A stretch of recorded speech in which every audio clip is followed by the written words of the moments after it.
വീട്ടിൽ നല്ല ഉറക്കം, പകൽ ഉറങ്ങിയാലും രാത്രിയിൽ അവർ കിടന്ന് ഉറങ്ങിയിരുന്നാലും ഏറുകോളി കൂടെ ഇറങ്ങി വരാതിരിക്കാൻ വേണ്ടി ഞാൻ ആണി അടിച്ച് വെക്കും. അതുവരെ ഇളക്കി മാറ്റിയിട്ട് ഏറുകോളി കൂടെ ഇറങ്ങി ഈ മക്കൾ ഉറങ്ങുന്നത് നോക്കും. പ്രായമായ കുട്ടികളല്ലേ, അവരിപ്പോൾ എങ്ങനെയാണ് ഉറങ്ങുന്നത് ഞങ്ങൾക്ക് ഓടിച്ചെന്ന് നോക്കാം. ഒരമ്മയ്ക്ക് അവരുടെ ഭർത്താവിനെ പേടിച്ച് അവർ രണ്ട് കുട്ടികൾ പെൺമക്കളുടെ അച്ഛനെ പേടിച്ച് ആ പെൺകുട്ടികളുടെ സുരക്ഷിതത്വത്തിന് വേണ്ടിയിട്ട് വാടക വീടുകൾ തോറും ഇങ്ങനെ കയറി ഇറങ്ങേണ്ട അവസ്ഥ ഇപ്പം കഴിയുന്നത് 4ാമത്തെ വീട്ടിലാണ്. അതിലപ്പുറം ആ കുട്ടികൾക്ക് SLC പരീക്ഷ പോലും എഴുതാനുള്ള ആ ഒരു ഭാഗ്യം പോലും കിട്ടിയില്ല, അല്ലെങ്കിൽ ആ ഒരു ഇത് അവർക്ക് നിഷേധിച്ചിരിക്കുകയാണ് ചെയ്തിരിക്കുന്നത്. ആരെന്ന് ചോദിച്ചു കഴിഞ്ഞാൽ വെളിയിലേക്ക് ഇറങ്ങുന്ന സമയത്ത് അച്ഛൻ ഏതെങ്കിലും തരത്തിൽ ഉപദ്രവിക്കോ എന്നുള്ള ഭയം കൊണ്ടാണ് ആ കുട്ടികൾ ആ അവസ്ഥയിലേക്ക് എത്തിയതെന്ന് പറയുന്നത്. കുട്ടികൾ ഉറങ്ങുന്നത് കണ്ട് ആസ്വദിക്കുന്ന ഒരച്ഛൻ, അതിലപ്പുറത്തേക്ക് ഭാര്യയോട് പലതരത്തിലുള്ള വീഡിയോസ്, ഫോൺ വീഡിയോസ്, അതിലപ്പുറത്തേക്കുള്ള കാര്യങ്ങൾ കണ്ട് ഗർഭിണിയായ ഭാര്യയോട് അതുപോലെ തന്നോട് റിയാക്ട് ചെയ്യാൻ പറയുന്ന ഒരു ഭർത്താവ്. ഇതിൻ്റെയൊക്കെ ക്രൂരവശങ്ങൾ, മുഖങ്ങൾ കേൾക്കുന്ന സമയത്ത് സ്വാഭാവികമായിട്ട് നമ്മൾ ഏത് നാട്ടിലാണ് നമ്മൾ കഴിഞ്ഞുകൂടുന്നത്, അല്ലെങ്കിൽ ഏത് തരത്തിലുള്ള മനുഷ്യർക്കിടയിലാണ് നമ്മൾ അധിവസിക്കുന്നതെന്ന് ആലോചിക്കുമ്പം നമുക്ക് വല്ലാത്തൊരു പേടിയോ ഭീതിയോ ഭയമോ ഒക്കെ ഉണ്ടാവുകയാണ്. അതിലപ്പുറത്തേക്ക് ഈ നാട്ടിലുള്ള എല്ലാ മനുഷ്യരും, അധ്യാപകർ അടങ്ങുന്ന, അല്ലെങ്കിൽ ഈ പറയുന്ന പഞ്ചായത്ത് എന്ന് പറയുന്നൊരു സംഭവം നമ്മുടെ എന്തിനാണെന്ന് പോലും തോന്നിപ്പോകുന്നൊരു കാര്യമാണ്. ഇവർ പറഞ്ഞത് വെച്ചിട്ടാണെന്നുണ്ടെങ്കിൽ ആ വീട്ടുകാർക്ക് 2 പെൺകുട്ടികളാണ്, ഒരമ്മ, അവർക്ക് ഈ പറയുന്ന അച്ഛൻ, അമ്മ, വയസ്സായിട്ടുള്ള ആൾക്കാർ. അപ്പൊ സ്വാഭാവികമായിട്ടും ഒരു പഞ്ചായത്തിൽ ഈ പറയുന്ന വീട് പോലുള്ള കാര്യങ്ങൾ അനുവദിക്കപ്പെടുന്നത് ആ പഞ്ചായത്തിലെ വാർഡ് മെമ്പറോ അല്ലെങ്കിൽ ബാക്കി ആൾക്കാരെല്ലാം കൂടെ നോക്കിയിട്ട് ഏറ്റവും നിർധരരായിട്ടുള്ള, ഏറ്റവും ദരിദ്രരായിട്ടുള്ള, ഏറ്റവും ആരിലേക്കാണോ ആ സഹായം ചെന്നെത്തേണ്ടത് അവരെ കണ്ടുപിടിച്ചാണ് കൊടുക്കേണ്ടത്. ഇവർ പലവട്ടം പള്ളിക്കൽ പഞ്ചായത്തിൽ കയറി ഇറങ്ങിയിട്ടും സ്വാഭാവികമായിട്ടും അത് നിഷേധിക്കപ്പെടുന്നു എന്ന് പറയുന്ന സമയത്ത് സ്വാഭാവികമായിട്ടും മനസ്സിലാകാതെ പോവുകയാണ്. ഇവരൊക്കെ എന്തിനു വേണ്ടിയിട്ടാണ്, ആരുടെ പുരോഗമനത്തിന് വേണ്ടിയിട്ടാണ്, അല്ലെങ്കിൽ ഈ പട്ടികജാതി പട്ടികവർഗ അങ്ങനെ ഒരു വകുപ്പ് ഉണ്ടാക്കി വെച്ചിരിക്കുന്നത് എന്തിനു വേണ്ടിയിട്ടാണ്, അവരുടെ ക്ഷേമ പ്രവർത്തനങ്ങൾക്ക് വേണ്ടി ആരെന്താണ് ചെയ്യുന്നതെന്നൊക്കെ ആശ്ചര്യമുണ്ടായി പോവുകയാണ്. അതിലപ്പുറത്തേക്ക് അധ്യാപനം, അത് പറയേണ്ട ഒരു കാര്യമാണ്. പ്രത്യേകിച്ച് നമ്മൾ പറയപ്പെടുന്ന ഒരു കാര്യമുണ്ട്, ഈ പറയുന്ന കുട്ടികൾക്ക് വിദ്യാഭ്യാസം അഭ്യസിക്കാനുള്ള, പരീക്ഷ എഴുതാനുള്ള. ഇത് ഏറ്റവും കൂടുതൽ പറയപ്പെടുന്ന എന്തെന്ന് ചോദിച്ചു കഴിഞ്ഞാൽ, ഈ ഇടയ്ക്ക് മരണപ്പെട്ട ഒരു കുട്ടിയുണ്ട്, ആ കുട്ടിയെ കൊന്ന ഈ കൂട്ടുകാരന്മാരായിട്ടുള്ള ആൾക്കാരുണ്ട്, അവർക്ക് പരീക്ഷ എഴുതാനുള്ള ഈ പറയുന്ന അനുമതി കൊടുക്കണം, അത് അവരുടെ സ്വാതന്ത്ര്യമാണെന്ന് വിളിച്ചോതി പറഞ്ഞ കുറെ മഹാന്മാർ നമ്മുടെ നാട്ടിലുള്ള സമയത്താണ് ഈ 2 കുഞ്ഞു പെൺമക്കൾക്ക് അവരുടെ SLC പരീക്ഷ എഴുതാൻ കഴിയാതായി പോകുന്നത്. ആ സമയത്ത് അവരുടെ സ്കൂൾ അധികൃതർ എന്ത് ചെയ്തു, എന്ത് പൊട്ടനാട്ടം കണ്ടുകൊണ്ടിരിക്കുകയാണെന്നുള്ളത് നമ്മൾ ചോദിക്കേണ്ട കാര്യമാണ്. കാരണം ഈ ന്യൂസ് റിപ്പോർട്ട് ചെയ്ത കുറെ ആൾക്കാരുണ്ട്. അതിലപ്പുറത്തേക്ക് വിസ്മയ ന്യൂസ് എന്ന് പറഞ്ഞൊരു ചാനലാണ് ഞാൻ ഇതിൽ കണ്ടത്. അവർ പറഞ്ഞ കാര്യം അനുസരിച്ചാണെങ്കിൽ ആ സ്കൂൾ അധികൃതരെ അവർ വിളിച്ചറിയിപ്പിച്ച ചോദിച്ച കാര്യങ്ങളാണ് ഈ കുട്ടികളുമായി ബന്ധപ്പെട്ട കാര്യങ്ങൾ. ആ സമയത്ത് ഈ കുട്ടികളുടെ ക്ലാസ് ടീച്ചർ ഒരു ബന്ധവും ഇല്ലാത്തതുപോലെ സംസാരിക്കുന്നു. സ്വാഭാവികമായിട്ടും അപ്പം തോന്നിപ്പോകുന്ന ഒരു കാര്യമാണ്, ഈ SLC പരീക്ഷ ഏറ്റവും പ്രധാനപ്പെട്ട ഒരു കടമ്പയാണ് ഒരു കുട്ടികളെ സംബന്ധിച്ച്. ആദ്യത്തെ ഒരു ദിവസം ആ പരീക്ഷ എഴുതാൻ വന്നില്ലെങ്കിൽ ആ ദിവസം തന്നെ അന്വേഷിച്ചിറങ്ങേണ്ടതാണ് ഏതെങ്കിലും തരത്തിൽ അവരുടെ അവസ്ഥ എന്താണെന്നുള്ളത്. അതുപോലും അന്വേഷിക്കാത്ത അധ്യാപകർ എന്നൊക്കെ പറയുമ്പോൾ ഈ പറയുന്ന പ്രിൻസിപ്പൾ അല്ലെങ്കിൽ ഈ പറയുന്ന ഹെഡ് മാസ്റ്റർ എന്നൊക്കെ പറയുന്ന സമയത്ത് എന്തിനിവർ സ്കൂളും തുറന്നു വെച്ചിരിക്കുന്നതെന്ന് മാത്രം മനസ്സിലാവുന്നില്ല. എന്തൊക്കെയോ കുറെ പുസ്തകങ്ങൾ കാണാപ്പാടം കുട്ടികളെ പഠിപ്പിക്കുന്നു, അതിലേക്ക് അപ്പുറത്തേക്ക് കുട്ടികൾക്ക് എന്തൊക്കെയോ ഗ്രേസ് മാർക്ക് ഇട്ട് കൊടുക്കുന്നു, പിന്നെ അവർക്ക് A+ മേടിച്ചു കൊടുക്കാനുള്ള വ്യഗ്രത, അവരെ പറഞ്ഞു വിടാനുള്ളത്, അടുത്തവരെ ഇങ്ങനെ പഠിപ്പിച്ചു വിടാനുള്ള കാര്യങ്ങൾ. എന്തുകൊണ്ട് ഇന്നത്തെ തലമുറയിലെ കുട്ടികൾ വഴിതെറ്റി പോകുന്നു എന്ന് ചോദിച്ചു കഴിഞ്ഞാൽ അതിന് ഏറ്റവും വലിയൊരു, സത്യം പറഞ്ഞു കഴിഞ്ഞാൽ ഒരു വഴി ഉണ്ടാക്കി കൊടുക്കുന്നതിൽ ഈ അധ്യാപകർ എന്ന് പറയുന്ന ആൾക്കാർക്ക് വലുതായിട്ടുള്ള ഒരു പങ്ക് ഉണ്ട്. അതിന്റെ കാരണം എന്തെന്ന് ചോദിച്ചു കഴിഞ്ഞാൽ, പണ്ട് കാലത്ത് എന്തുകൊണ്ട് ഇതൊക്കെ സംഭവിക്കുന്നില്ല? അധ്യാപകർക്ക് കൊടുക്കേണ്ട ബഹുമാനം കൊടുക്കുന്നുണ്ടായിരുന്നു, എല്ലാ കാര്യങ്ങളും നടക്കുന്നുണ്ടായിരുന്നു. ഇന്ന് ക്ലാസ് മുറികൾ എന്ന് പറയുന്നത് പെൺകുട്ടികൾക്ക് പ്രസവിക്കാനുള്ള പ്രസവ വാർഡുകളായിട്ട് മാറിക്കൊണ്ടിരിക്കുകയാണ്. കാരണം പലപ്പോഴും എത്രയോ വാർത്തകൾ റിപ്പോർട്ട് ചെയ്തിട്ടുണ്ട്, 9 മാസം ആവുന്ന സമയത്ത് കുട്ടിക്ക് സ്കൂളിൽ എത്തിയ സമയത്ത് പെട്ടെന്ന് വയറുവേദന. അത് ആർക്കും മനസ്സിലായില്ല, വീട്ടിലുള്ളവർക്ക് മനസ്സിലായില്ല, സ്കൂളിലെ അധ്യാപകർക്ക് മനസ്സിലായില്ല. പെട്ടെന്ന് സ്കൂൾ അധികൃതർ എല്ലാം കൂടി ചേർന്നിട്ട് കുട്ടിയെ ഹോസ്പിറ്റലിൽ എത്തിക്കുന്നു, അവിടെ വെച്ച് കുട്ടി പ്രസവിക്കുന്നു. എന്തുകൊണ്ട് മനസ്സിലാവുന്നില്ല ഈ കുട്ടികളിൽ വരുന്ന മാറ്റങ്ങൾ? നമ്മളും പഠിച്ചിട്ട് വന്നതാണ്, നമ്മുടെ അധ്യാപകർ എങ്ങനെയാണ് നമ്മളോട് പെരുമാറിക്കൊണ്ടിരുന്നത് നമുക്ക് കൃത്യമായിട്ട്. നമ്മുടെ ക്ലാസ്സിൽ ഒരു കുട്ടി എന്തെങ്കിലും ഒരു ദിവസം ഡൗൺ ആയി ഇരുന്ന് കഴിഞ്ഞാൽ നമ്മുടെ ടീച്ചർ കൃത്യമായിട്ട് ചോദിക്കും ഇതിനൊക്കെ എന്ത് പറ്റി എന്നുള്ള കാര്യം. കാരണം എല്ലാവരെയും കൃത്യമായിട്ട് അളക്കുന്ന ഒരു മനസ്സ്, എല്ലാവരും ഒരുപോലെ കാണുന്ന ഒരു മനോഭാവം, അതിലപ്പുറത്തേക്ക് കിമ്പളം, മാസം തോറും കിട്ടുന്ന കിമ്പളത്തിന് വേണ്ടി മാത്രം പണിയെടുക്കുന്നവരായിരുന്നില്ല നമ്മുടെ അധ്യാപകർ എന്ന് പറയുന്നത്. ഇന്ന് അതായിട്ട് മാറിക്കൊണ്ടിരിക്കുകയാണ്. സ്വാഭാവികമായിട്ടും അധ്യാപനം എന്ന് പറയുന്ന സമയത്ത് സ്വാഭാവികമായിട്ടും അതിന് ഒരുപാട് തലങ്ങളുണ്ട്. അതായത് ഒരു കുട്ടി എന്ന് പറയുന്ന സമയത്ത് ആ കുട്ടിയുടെ വ്യക്തിഗതമായിട്ടുള്ള മാറ്റങ്ങൾ അല്ലെങ്കിൽ പേഴ്സണാലിറ്റി ഡെവലപ്മെന്റ് എന്നൊക്കെ പറയുന്നത് എവിടെ നിന്ന് തുടങ്ങുന്നു എന്ന് ചോദിച്ചു കഴിഞ്ഞാൽ അത് ഉറപ്പായിട്ടും വീട്ടിൽ നിന്ന് തുടങ്ങുന്ന ഒരു കാര്യമാണ്. ആ വീട്ടിൽ നിന്ന് തുടങ്ങി രണ്ടാമത്തെ ഘട്ടത്തിലാണ് സ്കൂളിൽ എത്തിച്ചേരുന്നത്.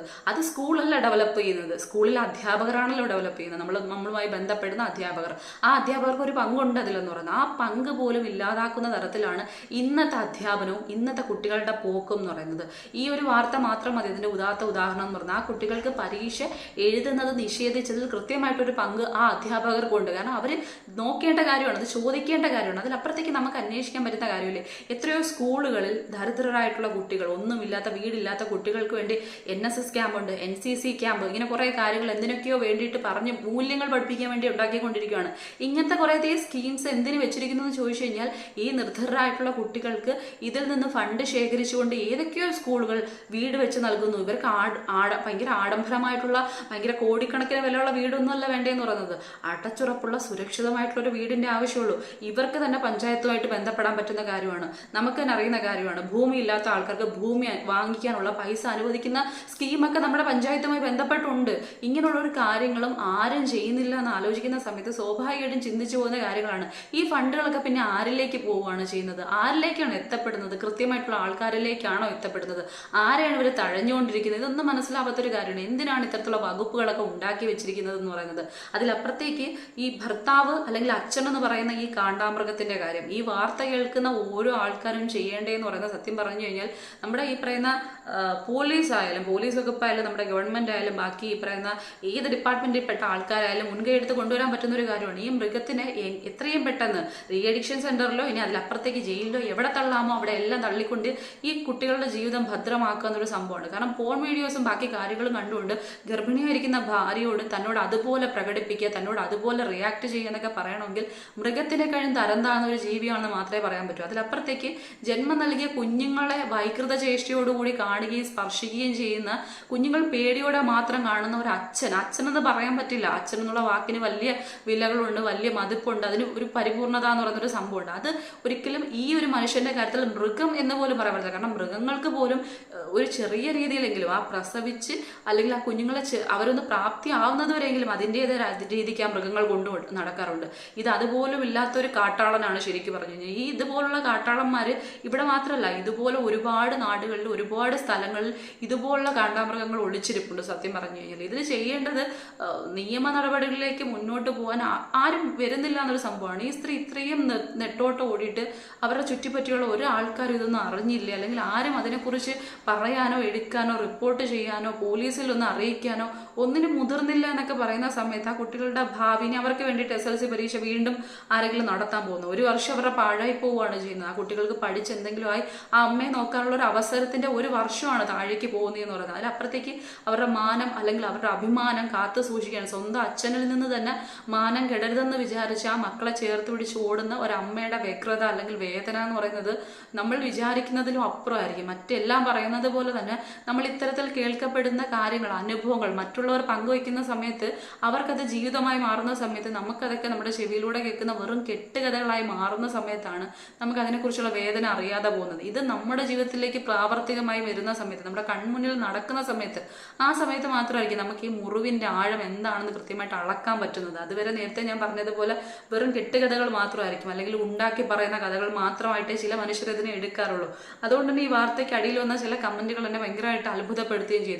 അതേ നിലവാരത്തിൽ എടുത്ത കുറേയധികം ആൾക്കാർ, ഇതിനെ മറ്റു തലത്തിലേക്ക് കൊണ്ടുപോകുന്ന ആൾക്കാരെ അതിൽ കാണാൻ പറ്റുന്നുണ്ട്. അപ്പം സ്വാഭാവികമായിട്ടും അച്ഛൻ മക്കൾ ബന്ധം എന്നൊക്കെ പറയുന്ന സമയത്ത്, അല്ലെങ്കിൽ ഒരു ഭാര്യ ഭർത്താവ് ബന്ധം, അതിനൊക്കെ ശരിക്കും പറഞ്ഞ ഒരു പവിത്രത കാത്തു സൂക്ഷിക്കുന്ന ആൾക്കാരും ഉണ്ട്, ഇല്ലാത്ത ആൾക്കാരും ഉണ്ട്. കാരണം നമ്മുടെ നാട്ടിൽ തന്നെ കായംകുളം പോലൊരു നാട്ടിനെ കുറിച്ച് ഇതിന് മുന്നേ ഒരു വാർത്ത, കായംകുളം മാത്രമല്ല കായംകുളത്ത്, എറണാകുളം, അങ്ങനെ കുറച്ച് സ്ഥലങ്ങളെ കുറിച്ച് വർഷങ്ങൾക്ക് മുമ്പ് ഒരു വാർത്ത വന്നിട്ടുണ്ടായിരുന്നു. ഈ ഭാര്യ ഭർത്താക്കന്മാർ അവരുടെ സമ്മതപ്രകാരം തന്നെ, കൂട്ടുകാരായിട്ടുള്ള ആൾക്കാരാണല്ലോ അവരുടെ ഭാര്യ ഭർത്താക്കന്മാർ, ഇവർ തമ്മിൽ എക്സ്ചേഞ്ച് ചെയ്തിട്ടുള്ള ഇത്തരത്തിലുള്ള ബന്ധങ്ങളെ കുറിച്ച് ഇത് നമ്മുടെ നാട്ടിലാണ് നടന്നുകൊണ്ടിരിക്കുന്നത്. അങ്ങനെ ഈ പറയുന്ന ബന്ധങ്ങളിൽ ഒരുപാട് മാറ്റങ്ങൾ സംഭവിച്ചുകൊണ്ടിരിക്കുന്ന സമയത്ത് സ്വാഭാവികമായിട്ട് നോർത്ത് ഇന്ത്യയിൽ നടന്നൊരു വാർത്ത, അച്ഛന് വയസ്സായത് കൊണ്ട് അച്ഛനെ നോക്കാൻ വേണ്ടി അച്ഛനെ കല്യാണം കഴിച്ച ഒരു മകളുടെ വീഡിയോ അത് വൈറലായി പോയത് ഞാൻ ഈ ഇടയ്ക്ക് കണ്ടിട്ടുണ്ടായിരുന്നു. അപ്പം എങ്ങോട്ടാണ് പോണെന്ന് ചോദിച്ചു കഴിഞ്ഞാൽ പണ്ട് എവിടെയോ കണ്ട കേട്ട ഏതൊക്കെയോ കഥകൾ നമ്മുടെ ഗ്രീക്ക് സാഹിത്യവുമായി ബന്ധപ്പെട്ടോ ഏതൊക്കെയോ ബന്ധപ്പെട്ട് ഇടകലർന്ന് നമ്മുടെ ഈ പറയുന്ന പാശ്ചാത്യ നാടിന്റെ സംസ്കാരം നമ്മുടെ ഭാരതീയ സംസ്കാരത്തിലേക്ക് ഇഴകലർന്ന് വരുന്നത് പോലെ ഒരു തോന്നൽ. ഭാരതീയ സംസ്കാരത്തെ പാശ്ചാത്യര് അഡോപ്റ്റ് ചെയ്ത സമയത്ത് നമ്മൾ എന്തൊക്കെയോ അഡാപ്റ്റ് ചെയ്തുകൊണ്ടിരിക്കുകയാണ്. അതെന്തെന്ന് ചോദിച്ചു കഴിഞ്ഞാൽ ഈ പറയുന്ന കണക്ക് ആങ്ങളെയും പെങ്ങളും ഈ പറയുന്ന ഇത്തരത്തിലുള്ള ബന്ധങ്ങളിലേക്ക് പോകുന്നു. മകൻ ഇനി പോയി കഴിഞ്ഞാൽ അമ്മയെ കല്യാണം കഴിക്കും, മകൾ അച്ഛനെ കല്യാണം കഴിക്കും. അത്തരത്തിലുള്ള വാർത്തകൾ വന്നുകൊണ്ടേയിരിക്കുന്ന സമയത്ത് സ്വാഭാവികമായിട്ടും നാടിന്റെ ശരാശരി നിലവാരം എന്താണെന്ന് ഇപ്പോൾ അളക്കാൻ കഴിയുന്നുണ്ട്.